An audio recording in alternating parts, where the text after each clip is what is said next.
क्या सीन बन रहा है, चुनाव क्या कह रहा है राजस्थान का? क्या आज के घोषणा पत्र से कुछ कांग्रेस को एज मिलती हुई दिख रही है और राजस्थान में आप किसका मुकाबला देख रहे हैं? कि होई वही जो मोदी रची रखा। हाँ, ये लाइन सबसे अच्छी। योगी मोदी के बाद रामचंद्र जी का नाम आता है। वसुंधरा जी ने अपनी ही सियासी चालों से, अपनी ही सियासी शतरंज से अपने आप को दमदार बनाया है। क्या जो मोदी का जो जिस जादू की बात कर रही थी वो जादू नहीं चल पा रहा? कमल का फूल चेहरा है, कोई चेहरा नहीं होगा। उसके बाद वो अपने दम पर पूरे चुनाव प्रचार को खींचता है। जयपुर में कांड हुआ था, आपको याद होगा, पोस्टर वाला, जिसमें वो गजेंद्र सिंह शेखावत की तरफ इतने भयानक ढंग से घूर रही थी कि पहली बार वसुंधरा जी ने मोदी जी को छठी का दूध याद दिला दिया। मोदी जी को ये समझा दिया वसुंधरा ने कि मेरे बिना आपकी यहाँ दाल गलने वाली नहीं। लोकसभा का चुनाव सिर पर है। जो आप टेम्परामेंट बता रहे हैं, जो आप लोगों की भावनाएं बता रहे हैं, राजस्थान क्लीन स्वीप किया था बीजेपी ने। पार्लियामेंट में बिल्कुल लहर थी बीजेपी की। क्या इस बार वो पार्लियामेंट के चुनाव में वो लहर देख रहे हैं? मेरा मानना है आज की तारीख में भी मोमेंटम कांग्रेस के साथ है, क्योंकि अशोक गहलोत की पॉलिसी से। पहली बार हुआ है भाषण जो खत्म किया, तब भी उन्होंने मोदी मोदी के वापस नारे लगाए हैं। भाषण देने जाने के पहले हाथ जोड़ के।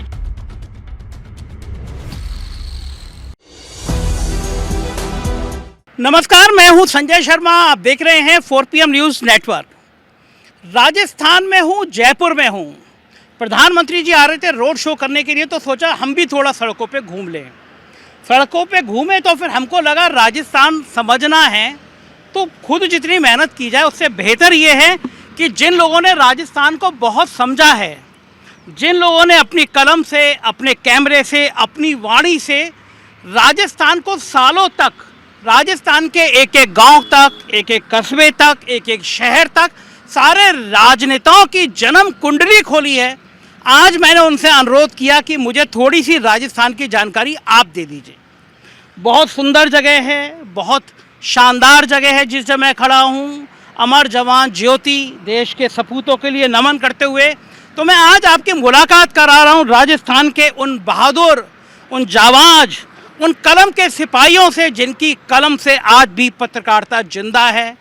जो लिखते हैं तो सच लिखते हैं, जो बोलते हैं तो सच बोलते हैं। कम से कम रीढ़ की हड्डी जिनकी जिंदा है, जो कम से कम गोदी मीडिया की कतार में अभी तक खड़े नहीं हुए हैं। तो मैं चलता हूँ, एक एक करके आपके साथ परिचय कराता हूँ उन सभी का। मेरे साथ एक ऐसा चेहरा है जिनको आप 4 PM में लगातार देखते रहते हैं। दुनिया के बड़े बड़े अखबारों में जिनके आर्टिकल छपते हैं, बहुत तीखा मगर बहुत अच्छा बोलते हैं। जयपुर की शान है अनिल शर्मा जी मेरे साथ हैं। अनिल जी, बहुत बहुत स्वागत है। कम से कम आज आपने हमारे लिए समय निकाला। बुलाने के लिए बहुत बहुत धन्यवाद। हम 2 लोगों को देखने आए थे, एक मोदी जी को और एक आपको। अरे सर, क्या बात कर मुझे सर अपना मैं राजीव जैन हूँ, जनसत्ता से जुड़ा हुआ हूँ। और मैं आप दर्शकों को याद दिला दूं, जनसत्ता देश का इकलौता ऐसा अखबार था, इमरजेंसी का दौर था, उसके ऊपर लिख के आता था कि इससे ज़्यादा हम छाप नहीं सकते, मिल बांट कर पढ़िए। जनसत्ता पढ़ने वालों की संख्या इतनी ज़्यादा थी कि अखबार की प्रतियां कम पड़ जाती थी। आज के दौर में, आज का वो दौर नहीं था कि अखबार छपने से पहले बिक जाया करते हैं। जनसत्ता एक ऐसे दौर में प्रभाष जोशी ने निकाला जो कलम की धार थी। जनसत्ता आज तक उन मूल्यों को जिंदा रखा है। बहुत बहुत स्वागत सर आपका। आपने मिशन दिया। एक ऐसा चेहरा जो अपने टॉक शो के लिए पूरे देश में जाने जाते हैं। राजस्थान में एक शो होता है, सर आप ही बताइए। नहीं, मैं एक जर्नलिज्म फेस्टिवल करता हूँ, टॉक जर्नलिज्म, और उसके अलावा मैं एक इंडिपेंडेंट जर्नलिस्ट हूँ। फिलहाल इलेक्शन पे दैनिक भास्कर के लिए एक पॉडकास्ट करता हूँ। आप अपना पूरा नाम भी दर्शक। मेरा नाम अविनाश कल्ला है।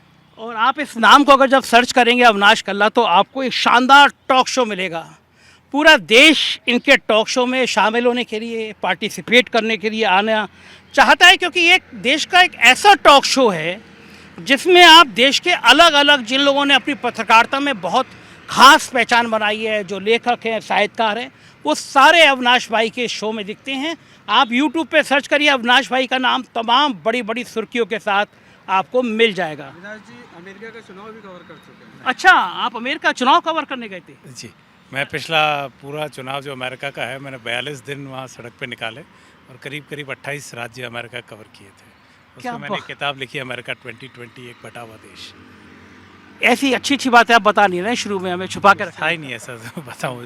देखिए, चुनाव कवर करना सबका होता है। जब मैं राजस्थान भी 2 बार पूरा घुमा हूँ रोडवेज़ की बस में, रोडवेज की बस में पूरा राजस्थान। पूरा राजस्थान मैंने 2 बार किया है, 2018 का चुनाव भी और ये चुनाव भी। सर आप जब अमेरिका जाएं, कोई सहायक वायक की जरूरत हो तो मैं आपके साथ चला चलूँगा।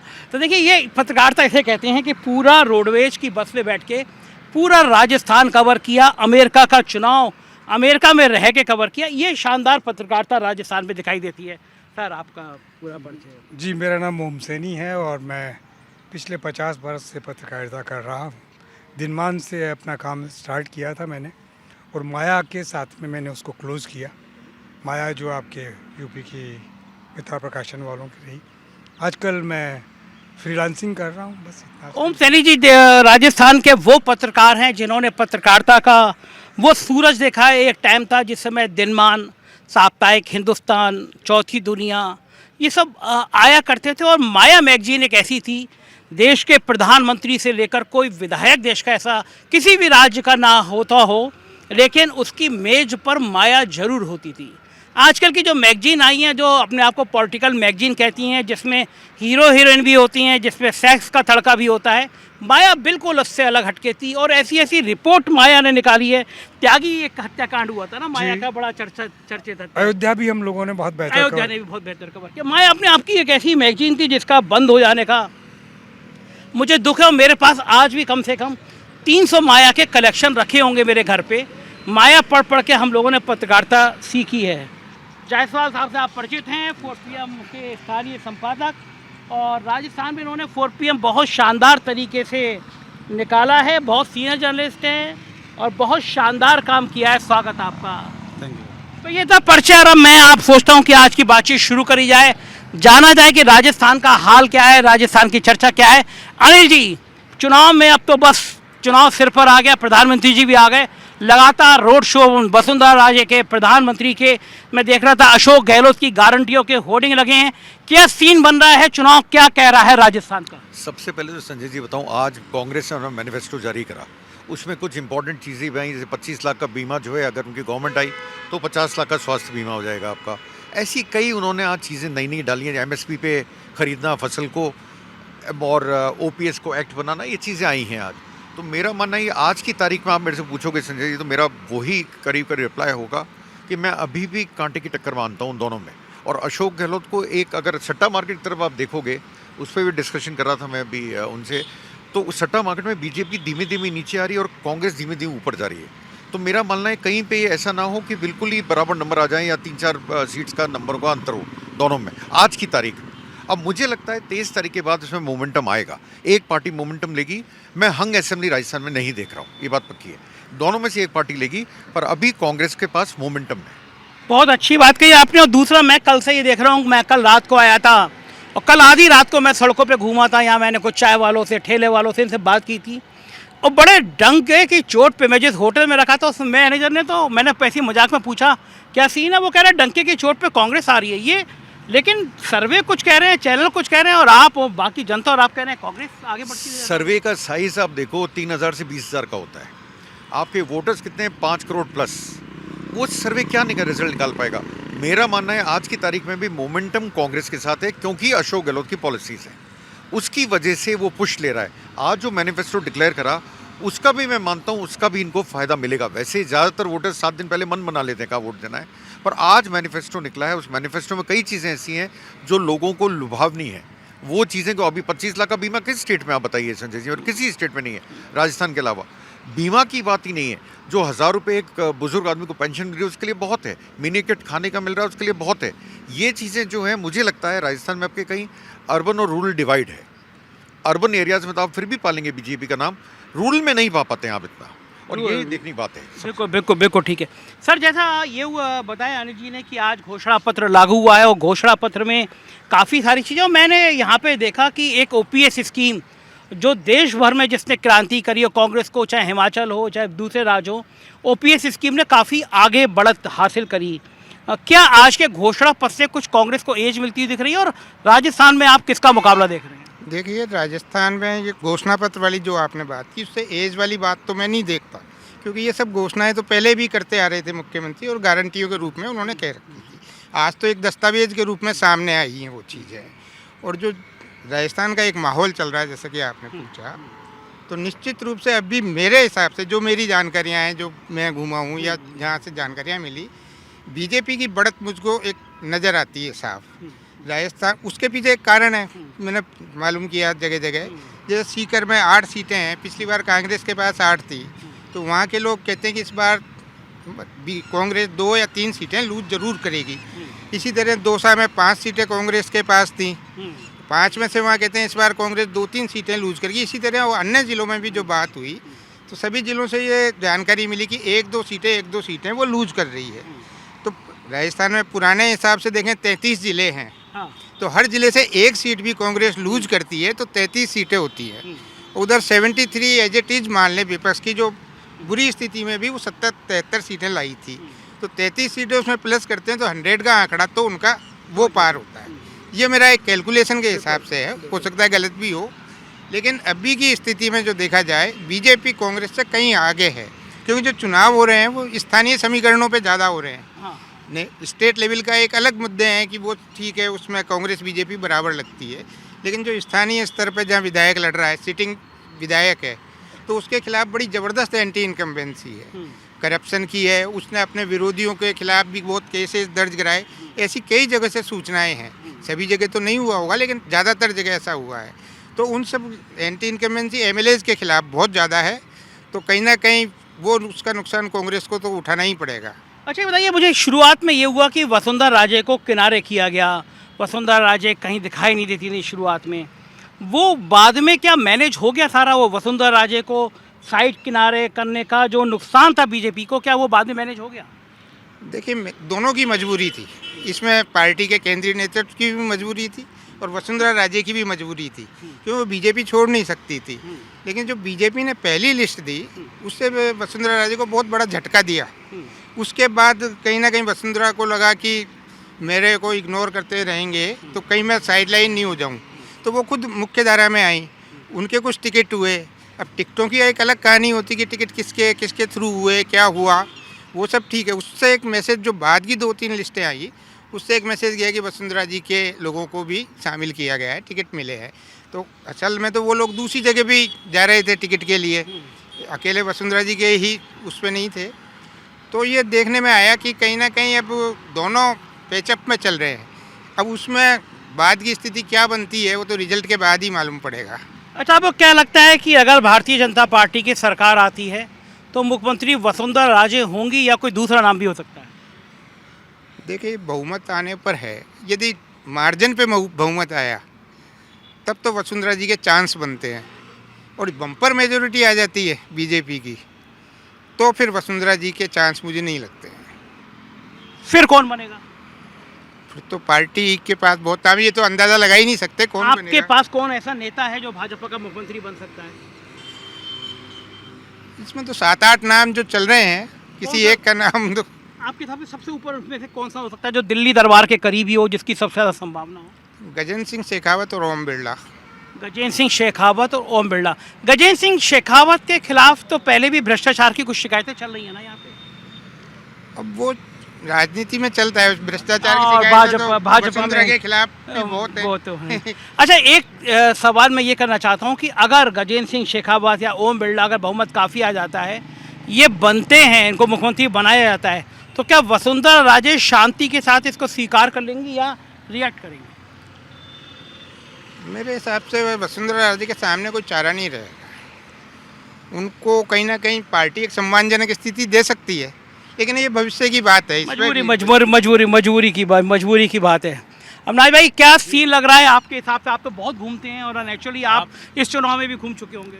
आपने जो सर से सवाल पूछा ना कि कौन बनेगा, उसका मैंने एक जवाब कॉइन कर रखा है कि होई वही जो मोदी रची रखा। हाँ, ये लाइन सबसे अच्छी, होई वे जो राम रचे राखा को, होई वे वही जो मोदी। अच्छा, ये लाइन भी इसलिए मैं सहमत हूँ कि जब जेपी नड्डा जी कह देते हैं कि वो मोदी जी देवताओं के देवता हैं, तो ये लाइन बिल्कुल फिट होती है। मैं मान सकता हूँ कि होई वो जो मोदी। आप रैली में सुनिए, योगी मोदी के बाद रामचंद्र जी का नाम आता है, तो ये बिल्कुल सॉर्टेड है कि इनको पता है कि हमारे भगवान का है, हमारी निष्ठा का है।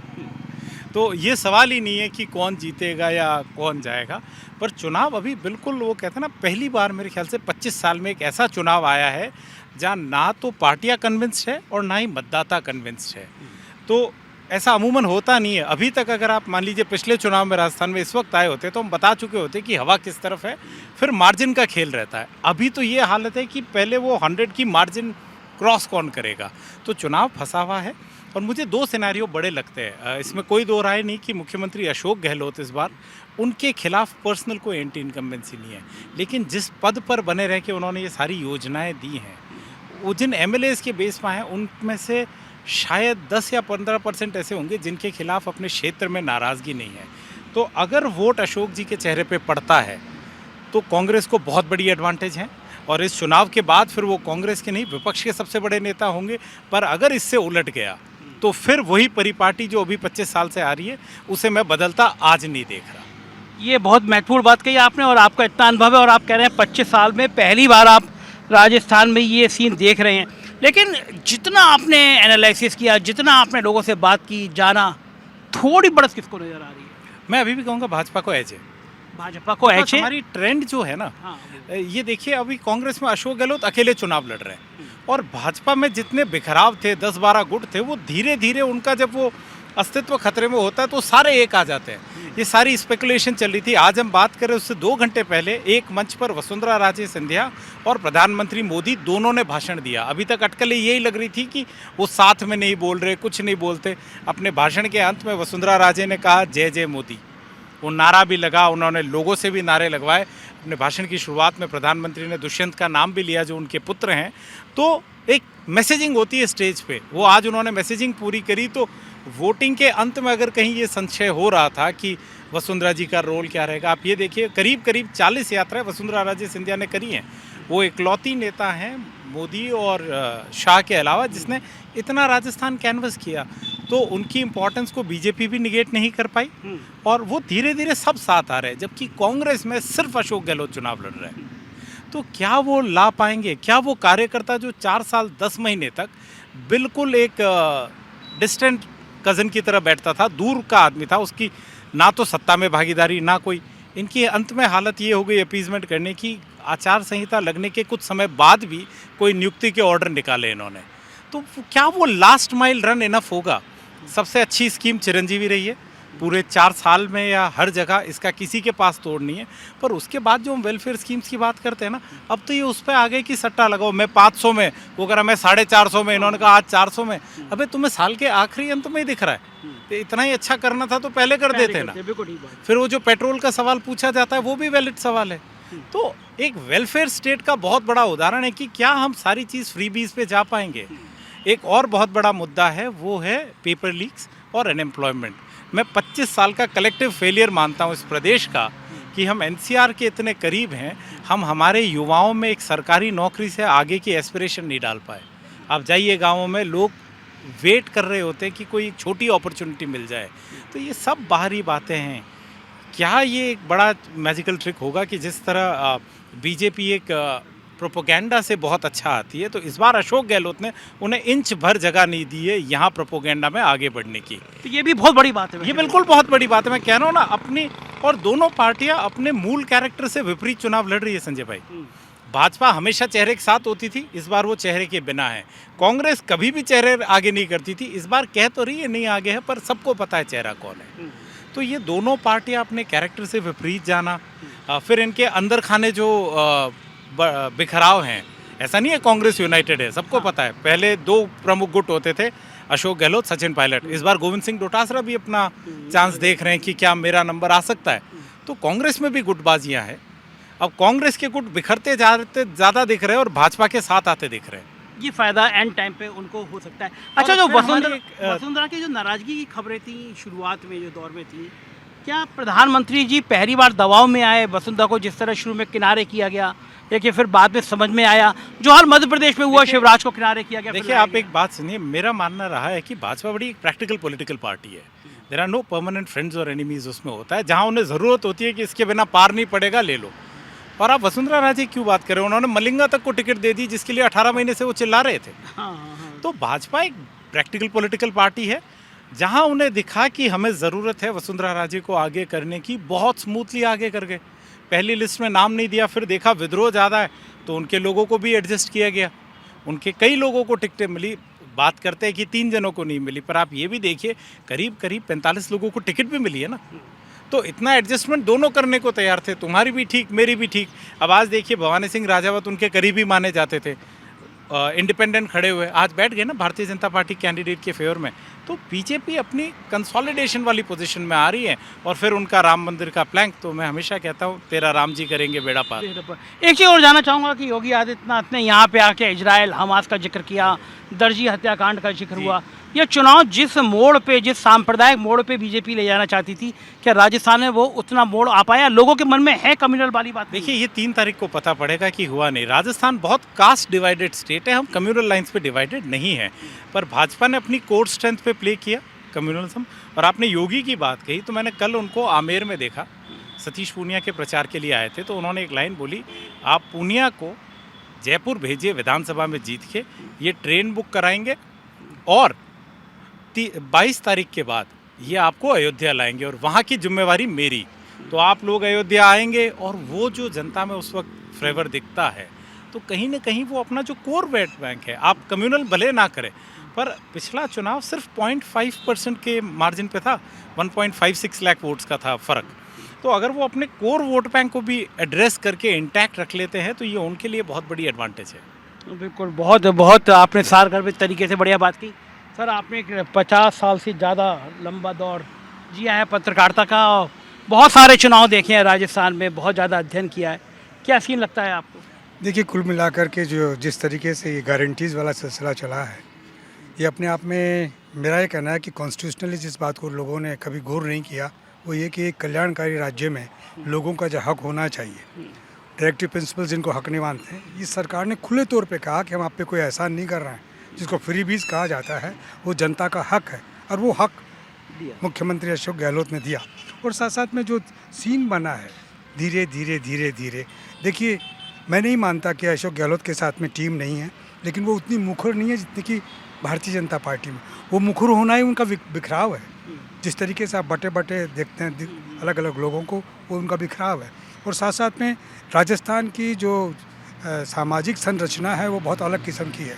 इसको आप मुल्क की बाकी संरचनाओं से नहीं वो कर सकते। यहाँ जाटों के कई फैक्शंस हैं, गुजरों के कई फैक्शंस हैं, मीणों के कई फैक्शंस हैं, कौन सा फैक्शन आपके साथ में कौन सा नहीं है, ये सारी गणित बिठाने में राजस्थान में सिर्फ 2 ही लोग आज की तारीख में अपने आप में काबिल हैं। वो है एक तो वसुंधरा राजे और दूसरे अशोक गहलोत। अशोक गहलोत को मौका मिला, उन्होंने उसी तरीके से सारे समीकरण बनाए हैं। और उससे मैं नहीं मानता, मैं बहुत बड़ी एज मानता हूँ। मतलब मैं, जैसे वो 156 कहते हैं, मैं 136 कहता हूँ, इससे ज़्यादा कम नहीं हो सकता। और ये जो हंगामा बचा हुआ है, ये एक मुझे लगता है कि एक भागती हुई सेना का, जिसमें कि भगदड़ हो रही है, कुछ पता नहीं है, और उसमें कोई एक चेहरा नज़र आ रहा है, तो कहीं मोदी नज़र आते हैं, तो कहीं योगी नज़र आते हैं, तो कहीं दूसरे और लोग जो आसाम से आए हैं वो नज़र आते हैं। और वो अलग अलग तुरफ चल रहे हैं अपनी, वो सांप्रदायिक तुरफ भी चल रहे हैं, वो अपनी क्योंकि उपलब्धियां उनके पास में बताने को कुछ नहीं है। जो सफ़र किया फिर 9.5 साल के अंदर देश की जनता ने, उसको इन लोगों ने नैरेट किया है, पिछले कई महीनों से नैरेट कर रहे हैं लगातार, प्रिंट मीडिया से, इलेक्ट्रॉनिक मीडिया से, पोर्टल मीडिया से। वो जो गोदी मीडिया है, उसको भी पैसे दे करके सारी बातें छापी है ना, हैं। तो ऐसा नहीं है, इतनी खामोशी नहीं है, और ऐसी स्थिति नहीं है जैसा ही कहा जा रहा है। निश्चित रूप से ये जो अभी लास्ट 3 डेज बचे हैं, इनमें मोदी जी यहाँ कर रहे हैं, करौली में कर रहे हैं, जोधपुर में करेंगे, वहाँ कोई वो सांप्रदायिक सिलसिला न बना दें, बस इसी का एक भय है। क्योंकि वरना लोग अपने आप में सारे सेट हैं कि उनको कहाँ जाना है, और उस जाने का जब आपको अगर अंदाज़ है, तो उस अंदाज से कहा जा सकता है कि क्या स्थितियाँ हैं। वो अंदाज़ अगर नहीं है तो आप कभी नहीं कहेंगे कि एज नहीं है, अगर वरना कहेंगे कि कांग्रेस की भारी एज है, और उसका ही कुछ सिलसिला है जिसका कि नतीजा हमें सामने देखने को मिलेगा। वैसे ही यूँ कहना कि भारतीय जनता पार्टी में वसुंधरा जी को एक्सेप्ट कर लिया, मैं नहीं मानता। वसुंधरा जी ने अपनी ही सियासी चालों से, अपनी ही सियासी शतरंज से अपने आप को दमदार बनाया है, और ये बाध्य कर दिया इनको। इन्होंने कुछ भी नहीं दिया, इनके इरादे कतई ही दोस्ताना नहीं है मोदी के और अमित शाह के। वो इनको बिल्कुल हाशिए पे रखना चाहते हैं। लेकिन उन्होंने जिस तरीके से राजस्थान के 53 जो ज़िले हैं, उनमें जो उनकी पकड़ है, और वहाँ के विधानसभा क्षेत्रों में जो काम है, वो उन्होंने जब उनके सामने बताया कि ऐसे ऐसे ऐसे, तो समझ में आया कि ये जो हमारा हमारे जो दूत यहाँ पर काम कर रहे हैं, चाहे अर्जुन मेघवाल हो या कोई और हो, उन लोगों के पास में वो सब सूचनाएं नहीं है, न समन्वय है। उन्होंने ही समन्वय करवाया है, जिनके साथ में भी करवाया है। तो अगर देवी सिंह भाटी का परिवार इधर मिल रहा है तो ये वसुंधरा जी की बात है। अगर और दूसरे लोग भी इसी तरीके से आ रहे हैं, अगर खामोश है, यूनुस खामोश है और इंडिपेंडेंट लड़ रहा है, वो भी इसीलिए लड़ रहा है। परिणामी अगर पहला प्रदेश अध्यक्ष कुछ नहीं मिला उसे तो खामोश है। तो इस तरह की खामोशियाँ, और मैं इतना कमज़ोर नहीं है, और वो इतना, मैं समझता हूँ कि जो हाल मध्य प्रदेश में ज्योतिरादित्य सिंधिया का हुआ है या इनकी बहन का हुआ है, वसुंधरा राजे उनसे बहुत बड़ी हैं, उनसे बहुत दमदार हैं, और वो अपना वजूद बरकरार रखेंगी, चाहे भारतीय जनता पार्टी किसी भी स्थिति में आए। आज भी जितने लोग लड़ रहे हैं उसमें 40-50 के करीब हैं जो उनके चाहने वाले हैं, उनको टिकट मिला है। तो ये नहीं कह सकते कि बस उनको तो अब धकेल दिया है। वो समझ रहे हैं, मोदी को ठीक से समझ में आ रहा है कि आखिरी वक्त में इन्हीं से बात करनी पड़ेगी। अगर ये नहीं साथ में आएंगी तो फिर शासन बिल्कुल कुछ भी होने की संभावना नहीं है। इसलिए मैं कहना चाहता हूँ कि कांग्रेस की बढ़त है और बीजेपी ने जो गलती की उसका भुगतान होगा। अगर बिगिनिंग से ही वसुंधरा जी को उन्होंने वो हैसियत दे दी होती तो फिर कांटे की टक्कर होती, फिर स्थिति वैसी होती जो पिछली बार के चुनाव में हुई थी। या तो कांग्रेस के 73 रह जाते और 99 बीजेपी के आते, या 99 ये हाँ। एक चीज़ मेरे को आपकी बातों से साफ नज़र आई कि मोदी जी पहली बार झुके हैं।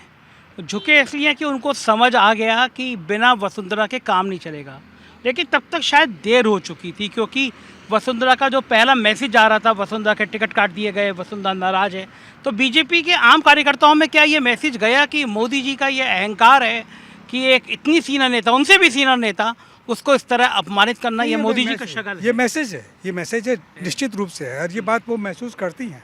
वो इस बात को, देखिए सियासत में गालियां देने से कुछ नहीं होता। उमा भारती बहुत चीख पुकार करती रही, लेकिन कुछ नहीं हुआ ना।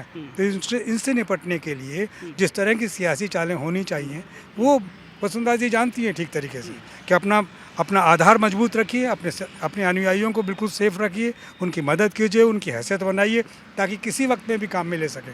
अभी आपने सुनाई कि राजावत जो कोटा से थे, उन्होंने अपने आप को विड्रॉ कर लिया इन द फेवर ऑफ जो बीजेपी का प्रत्याशी है उसके लिए। तो ये जब तक वसुंधरा जी का इशारा नहीं होगा तब तक ये संभव नहीं है। ये वसुंधरा जी का ही करामात है कि उसने अपना नाम वापस ले लिया, वरना वो बहुत लड़ाकू आदमी है, हम जानते हैं, सब जानते हैं। अच्छा, मैं देख रहा हूँ कि राजस्थान शायद एक ऐसा इकलौता राज्य होगा जहाँ से पहले दिन से कांग्रेस अपनी योजनाओं पे लड़ाई लड़ रही है। मतलब मुख्यमंत्री ने जो काम किया, मैंने कई इलाकों में घूम के देखा, OPS हो गया, हेल्थ बीमा हो गया, ये स्कीमें जो हैं ये बहुत प्रभावी ढंग से क्या फ़ायदा पहुंचा रही है? संजय जी, भारतीय संविधान का खुलकर के साफ तौर पे इस्तेमाल पहली बार हुआ है। डायरेक्टिव प्रिंसिपल्स का किसी ने नाम सुना है क्या? जब आप भारत का संविधान पढ़ते हैं तो प्रस्तावना पढ़ते हैं, मूल अधिकार पढ़ते हैं, और उसके बाद में नीति निर्देशक तत्व आते हैं। नीति निर्देशक तत्व ही हैं जो आइडियल स्टेट बनाता है, डेमोक्रेटिक स्टेट बनाता है। इस सरकार ने खुले तौर पे किया ये काम, और ये कहा कि आप पे एहसान नहीं है, ये आपका हक है, ऐसा ही देश बनना चाहिए। इसको फ्री भी कहना अपमान करना है। ये जो अपमान जो करते रहे हैं लगातार, अब क्यों कर रहे हैं? अब क्यों 400 रुपये के सिलेंडर की बात कर रहे हैं? अब क्यों वो संजीवनी और पता नहीं क्या क्या कुछ अपनी योजनाओं की बात कर रहे हैं? समझ में आ गया उनके कि असर कर रही हैं सब चीज़ें, इसीलिए वो अब आगे बढ़ के अपनी बात कर रहे हैं। वही सारा वैसे ही सारे प्रचार में भी सब कुछ वैसे ही लगा हुआ है, लेकिन अब बहुत देर हो गई। एक थोड़ा मैं इससे और आगे जाना चाहूँगा, क्योंकि अब 5-6 महीने बचे हैं, लोकसभा का चुनाव सिर पर है। जो आप टेम्परामेंट बता रहे हैं, जो आप लोगों की भावनाएं बता रहे हैं, राजस्थान क्लीन स्वीप किया था बीजेपी ने, पार्लियामेंट में बिल्कुल लहर थी बीजेपी की। क्या इस बार वो पार्लियामेंट के चुनाव में वो लहर देख रहे हैं? संजय जी, वो बहुसंख्यकवाद का सिलसिला था, उग्र राष्ट्रवाद का नतीजा था। वो हिंदुस्तान के क्या कहते हैं सेकुलर उसका स्वरूप नहीं था, उसमें अल्पसंख्यकों को बिल्कुल अलग करके रखने का सिलसिला था। और वो एक दमित इच्छाएँ थी हिंदू मन की, जो कि हमें एकजुट हो जाना चाहिए, हम बहुसंख्यक होते हुए भी शासन नहीं कर सकती। ये कैसी बात हुई? इस तरह का कुछ सिलसिला बना।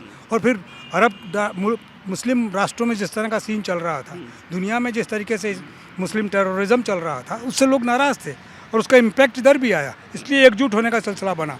इसका मतलब ये नहीं है कि वो स्थायी भाव है, क्योंकि बेसिकली हम लोग सत्य के पुजारी हैं, सत्यमेव जयते की बात करते हैं।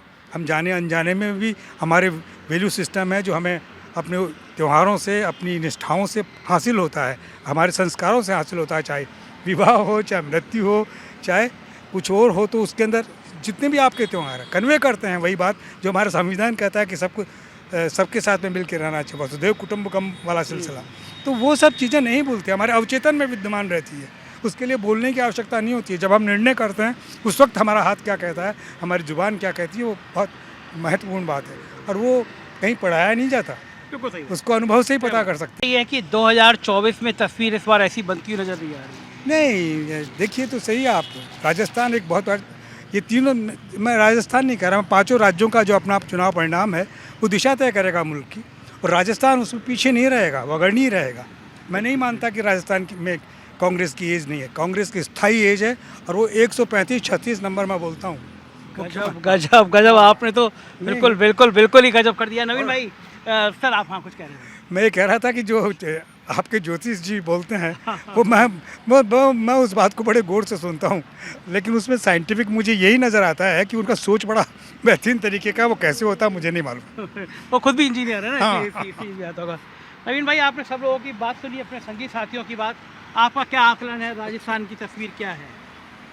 देखिए, चुनाव अभी बिल्कुल फंसा हुआ है। आप ये नहीं कह सकते कि कोई लहर है जो नज़र आती हो जिसके आधार पर आप कह सके कि बीजेपी जीत रही है या कांग्रेस जीत रही है। ना मोदी की लहर है, ना एंटी इनकम्बेंसी की लहर है, दोनों लहर नहीं है। मेरा ये अभी भी मानना है कि पूरा राजस्थान इतना बड़ा है, अलग अलग पॉकेट के अंदर अलग अलग नतीजे आएंगे।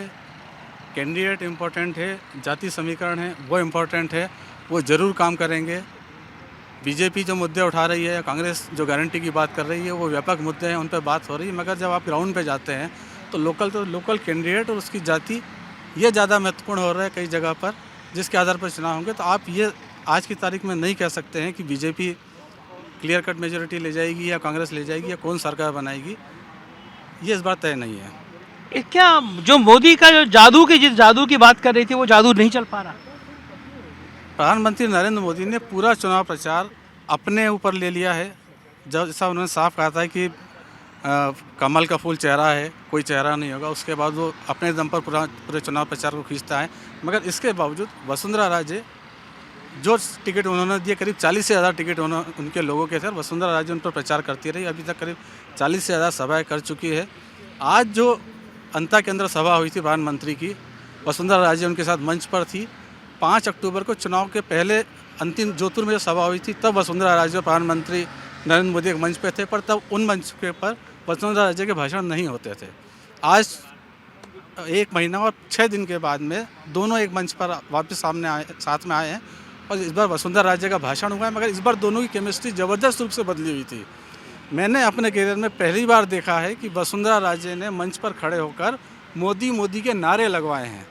इसके पीछे क्या राजनीति है? मुझे लगता है कि जो पेचअप जितना 2 कदम भली मजबूरी के हैं, बीजेपी के प्रैक्टिकल पॉलिटिक्स का है कि उन्होंने वसुंधरा राजे के समर्थकों को टिकट दिए हैं, 40 से ज़्यादा समर्थकों को टिकट मिले, उनको लेकर वसुंधरा राजे प्रचार में लगी हुई है। वो सारी सीटों पर जा रही हैं, जहाँ जहाँ भी उनके समर्थक हैं वो वहाँ पर जा रही हैं।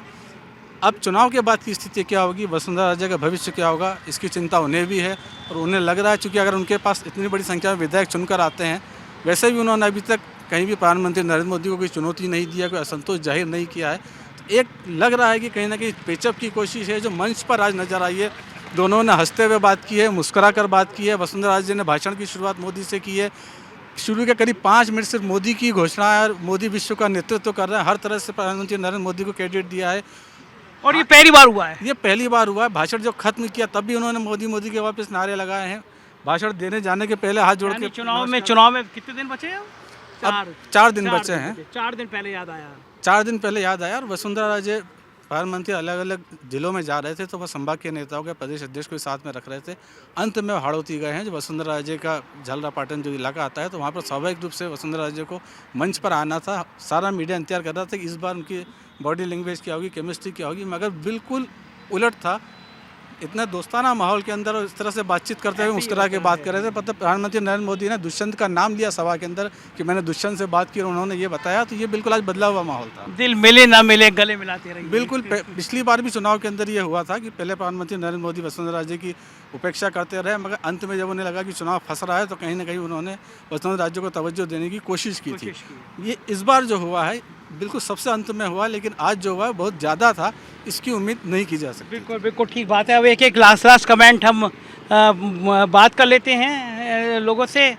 अनिल जी, वसुंधरा राजे ने आज बड़ी तारीफ करी है प्रधानमंत्री जी की। मुझे वो शेर याद आ रहा है कि दिल मिले ना मिले गले मिलाते रहिए, है ना? बिल्कुल सही है। ये 4 दिन पहले, 4 दिन चुनाव के बचे हैं, अब वसुंधरा राजे मोदी जी की तारीफ कर रही हैं। और नवीन जी ने बताया कि दूसरी बार उन्होंने मंच साझा किया, बीच में प्रधानमंत्री कितनी रैलियों में। बिल्कुल सही क्या बात कारण है। है इसका? इसका कारण ये था, अभी तक वो अवॉइड कर रही थी, मुझे लग रहा था वो जाना नहीं चाह रही थी। और आज भी आप देखिए कहाँ पे करा उन्होंने, वो हाड़ौती रीजन में करा, जो उनका रीजन है। बाकी कहाँ करा मुझे बताइए मंच साझा प्रधानमंत्री के साथ में। और वहाँ खड़े होकर उन्होंने शायद मोदी मोदी के नारे भी लगवाए लोगों से। ये सेकंड टाइम है, आपको बताता हूँ मैं, सेकंड टाइम। और वो भी शायद सेकंड टाइम आचार संहिता लगने के बाद नहीं है। एक बार आचार संहिता से पहले था और एक आज है, 2 बार मिली है। मुझे लगता है कि उनको ये लगता था कि मेरे को ये साइडलाइन कर रहे हैं, इग्नोर कर रहे हैं, तो उसका मैं जवाब कैसे दूं। उन्होंने उनकी किसी रैली में जाना ही बंद कर दिया था करीब करीब, या उनको बुलाया नहीं जाता था। दोनों में से एक कारण होगा। मैं ये मानता हूँ कि उन्होंने खुद ने मना करा होगा, क्योंकि जो जयपुर में कांड हुआ था, आपको याद होगा, पोस्टर वाला, जिसमें वो गजेंद्र सिंह शेखावत की तरफ इतने भयानक ढंग से घूर रही थी कि डर भी लग रहा था, इतना गुस्सा क्यों है। हाँ, वो देखा था, वो छीन लिया था, है ना? हाँ। उस पर गुस्सा बहुत थी। तो मुझे लग रहा था कि एक चीज़ तो बात पक्की है, शायद गजेंद्र जी की किसी सभा में शायद अब ना जाए उस दिन के बाद। अरे उस दिन का तो बॉडी लैंग्वेज ऐसी लग रही थी कि कुछ हाथ वाथ ना उठा दे, मतलब गुस्से में आ गई थी वो। गुस्से में आ गई थी।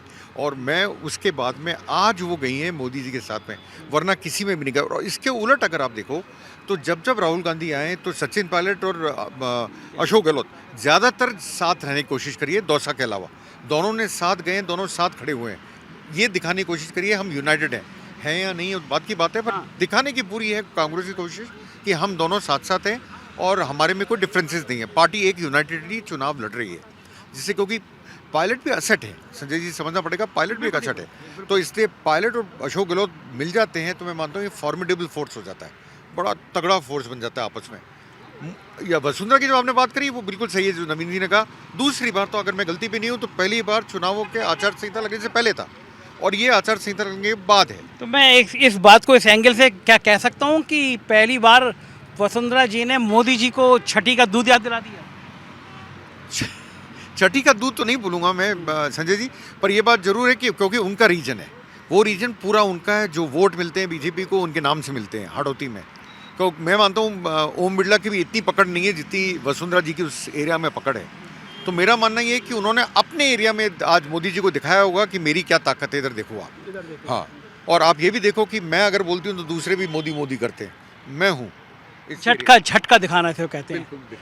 क्या लगता है सर, वसुंधरा ने झटका दिखा दिया मोदी जी को मंच पे आज जयकारे नारे लगा तो दिए उन्होंने, लेकिन जो शुरुआत में ये होती केवल 2 बार मंच साझा किया प्रधानमंत्री का, कार्यकर्ता तो कंफ्यूज हो जाते हैं ना। देखिए, राजस्थान में बीजेपी के पास वसुंधरा सबसे बड़ा चेहरा है और इसमें भी कोई डाउट नहीं, वो लोकप्रिय हैं। राजस्थान में 2 बार की मुख्यमंत्री रही हैं, 20 साल से राजस्थान की राजनीति कर रही है, तो उनकी पकड़ एक निश्चित रूप से है।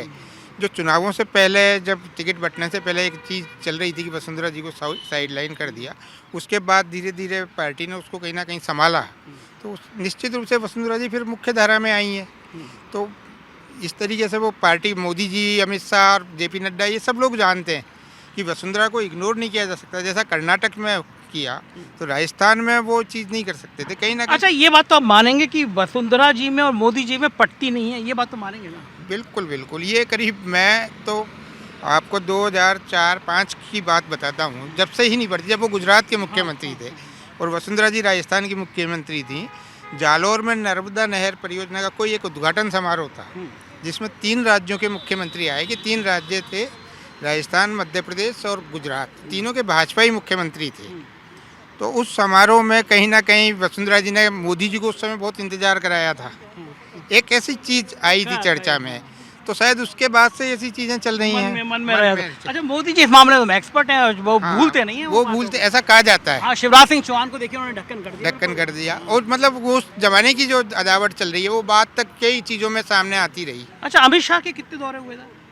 अमित शाह के काफ़ी दौरे हुए, अमित शाह और हो रहे हैं लगातार। योगी आदित्यनाथ के सुना है कि जितने मांगे गए थे यहाँ के राजस्थान के लोगों ने, उससे कम कराए गए। हो सकता है, ये मेरी जानकारी में नहीं है, लेकिन योगी आदित्यनाथ और अमित शाह और मोदी, नारे लगते हैं ना, मोदी के बाद योगी, और दिल्ली को परेशानी होती है। हाँ, दिल्ली को परेशानी वो एक उनके पार्टी का इंटरनल मामला होगा, किसको किससे परेशानी, ये तो सब पार्टियों में होती है। बिल्कुल बिल्कुल बिल्कुल बिल्कुल सही बात। यहाँ पे जन चर्चा ये है कि एक कहावत की जाती है, छठी का दूध याद दिलाना। क्या वसुंधरा राजे ने मोदी जी को छठी का दूध याद दिला दिया? ये थोड़ा डिफिकल्ट है कहना, बट एक बात कहूँगा, the way campaign is moved out, I have always maintain कि Vasundhara Raje is the only man in the BJP. उन्होंने जिस तरह से फाइट किया, और मैंने एक टर्म डेवलप करी है, आपने जब, चलिए छठी का दूध नहीं है पर होम ग्रोन एक होता है कि आप भी एक फॉर्मूला बना लेते हैं, तो मैं कहता हूँ राजस्थान मॉडल ऑफ पॉलिटिक्स। पूरे देश में जिस तरह की पॉलिटिक्स होती है उससे बिल्कुल उल्टी राजस्थान में हुई। भाजपा ने जब चाहा कि उत्तराखंड में मुख्यमंत्री बदल दो, आवाज़ नहीं हुई। गुजरात में पूरा का पूरा मुख्यमंत्री कैबिनेट बदल दिया, आवाज़ नहीं हुई। यहाँ पे एमएलए के टिकट बदले, उसमें इतना हल्ला हुआ कि उन्हें वसुंधरा राजे को अकोमोडेट करना पड़ा। तो she has fought her way back and made her relevant. दरअसल मैं, और इसी तरह का हुआ कुछ कांग्रेस में, वहाँ पे भी आला कमान जो कहते हैं वो पत्थर की लकीर, पर हमारे मुख्यमंत्री ने उसको भी धता बता दिया। उन्होंने अपनी डिफाइंस दिखाई, उन्होंने नहीं जाना था कांग्रेस, मतलब 25 सितंबर का विद्रोह भी हुआ, उसके बावजूद अपने सभी लोगों को टिकट दिलाई और चुनाव भी अपने चेहरे पे लड़ा।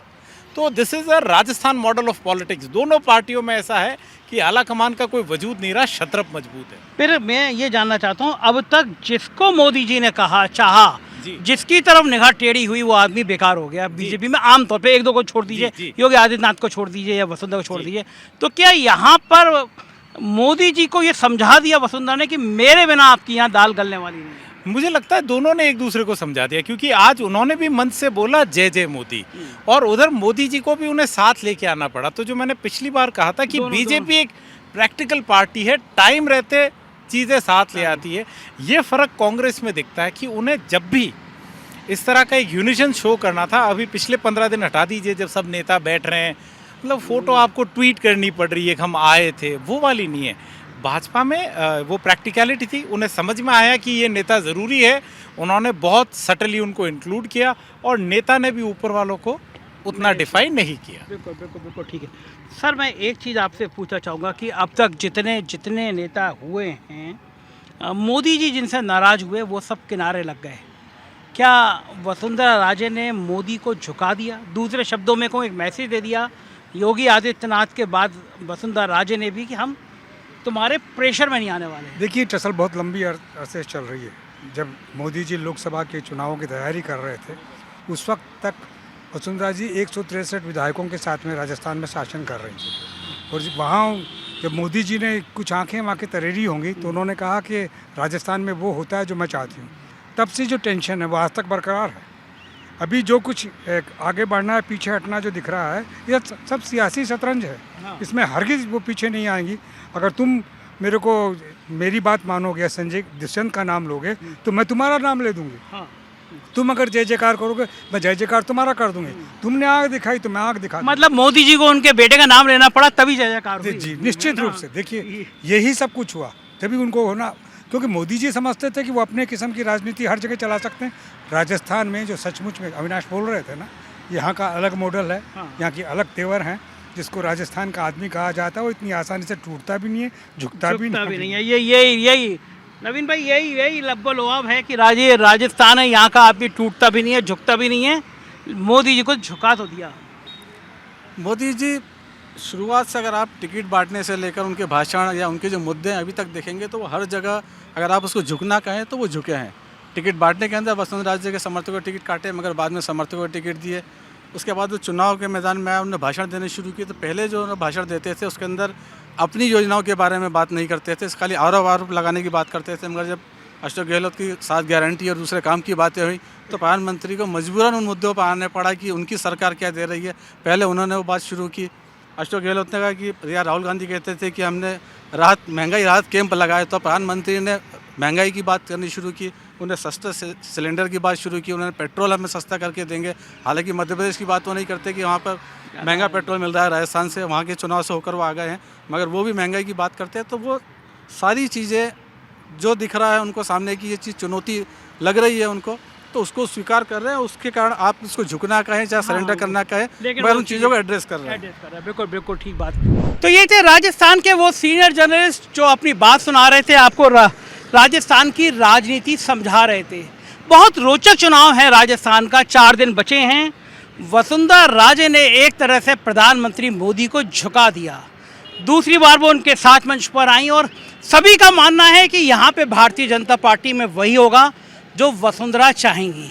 लेकिन अप्रत्याशित रूप से कांग्रेस ने अपनी गारंटी योजनाओं के साथ जो तेजी हासिल की है, एक सीनियर जर्नलिस्ट की बात सुन रहे थे, वो तो कह रहे थे मैं दावा कर रहा हूँ कि 135 से ज़्यादा सीटें आ सकती हैं कांग्रेस की।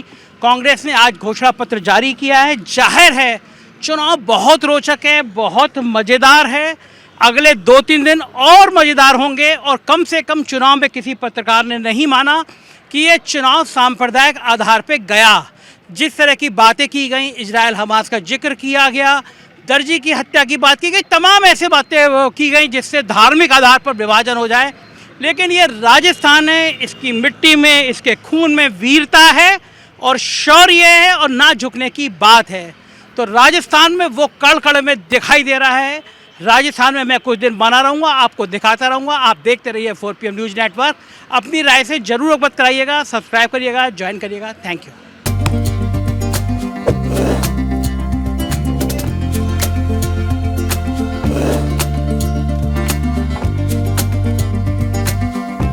Thank you.